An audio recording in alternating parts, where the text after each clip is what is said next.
easiest way to get into the meditative state is to begin by listening. If you simply close your eyes and allow yourself to hear all the sounds that are going on around you,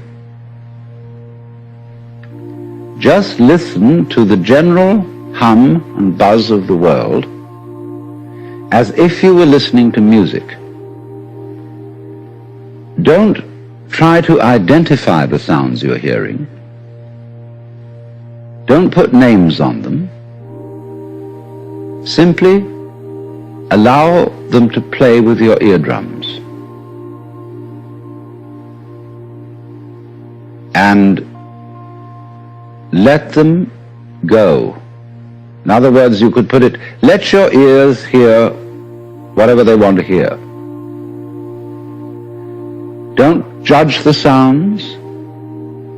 There are no, as it were, proper sounds or improper sounds, and it doesn't matter if somebody coughs or sneezes or drops something. It's all just sound. And if I am talking to you right now and you're doing this, I want you to listen to the sound of my voice just as if it were noise. Don't try to make any sense out of what I'm saying, because your brain will take care of that automatically. You don't have to try to understand anything. Just listen to the sound. As you pursue that experiment, you will very naturally find that you can't help naming sounds, identifying them, that you will go on thinking, that is to say, talking to yourself inside your head automatically. But it's important that you don't try to repress those thoughts by forcing them out of your mind, because that will have precisely the same effect as if you were trying to smooth rough water with a flat iron. You're just going to disturb it all the more. What you do is this. As you hear sounds coming up in your head, thoughts, you simply listen to them as part of the general noise going on, just as you would be listening to the sound of my voice, or just as you would be listening to cars going by or to birds chattering outside the window.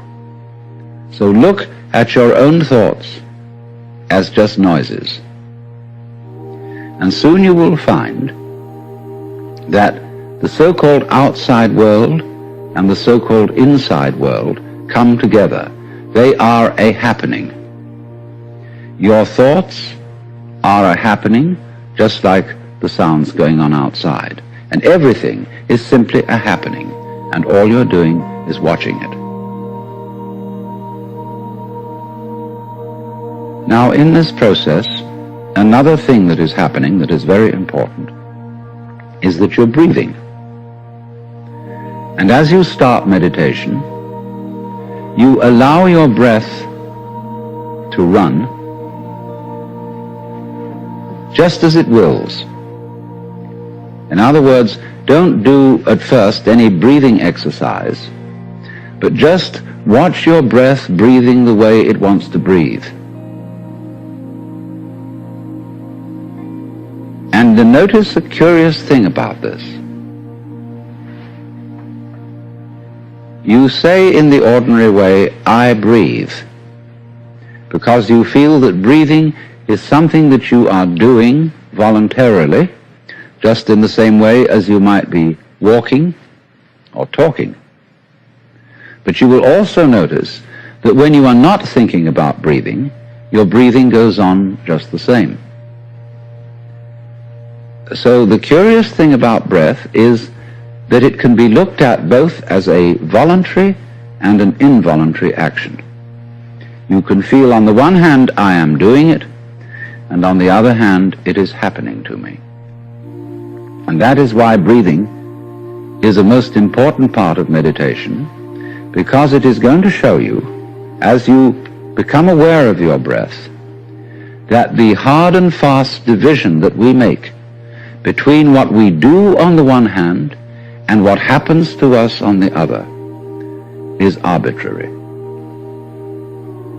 So that as you watch your breathing, you will become aware that both the voluntary and the involuntary aspects of your experience are all one happening.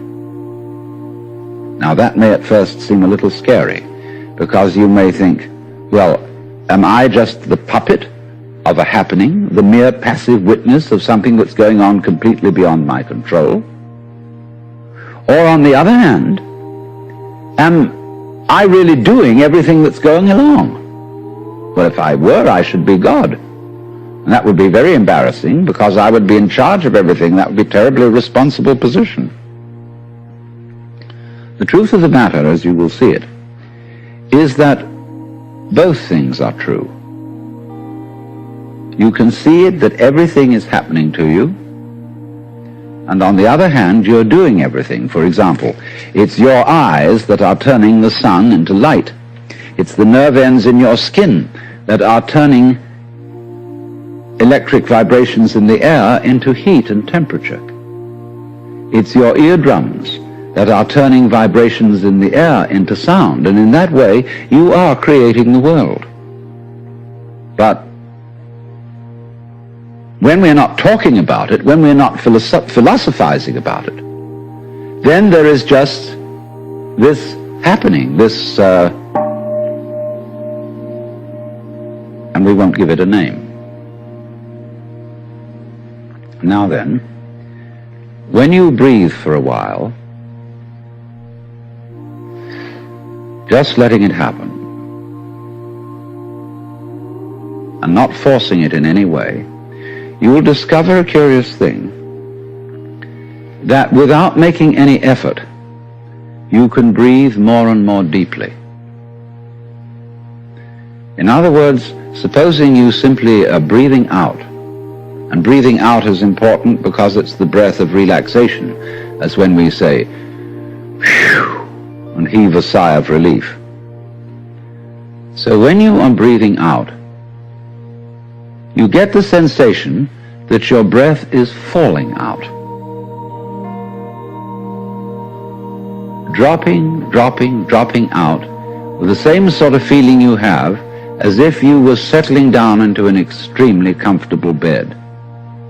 And you just get as heavy as possible and let yourself go. And you let your breath go out in just that way. And when it's thoroughly, comfortably out and it feels like coming back again, you don't pull it back in, you let it fall back in, letting your lungs expand, expand, expand, until they feel very comfortably full. And you wait a moment and let it stay there, and then once again you let it fall out. And so in this way, you will discover that your breath gets quite naturally easier and easier, and slower and slower, and more powerful. So that with these various aids, listening to sound, listening to your own interior feelings and thoughts, just as if they were something going on, not something you're doing, but just happenings, and watching your breath as a happening that is neither voluntary nor involuntary, you are simply aware of these basic sensations. Then you begin to be in the state of meditation. But don't hurry anything. Don't worry about the future. Don't worry about what progress you're making. Just be entirely content to be aware of what is.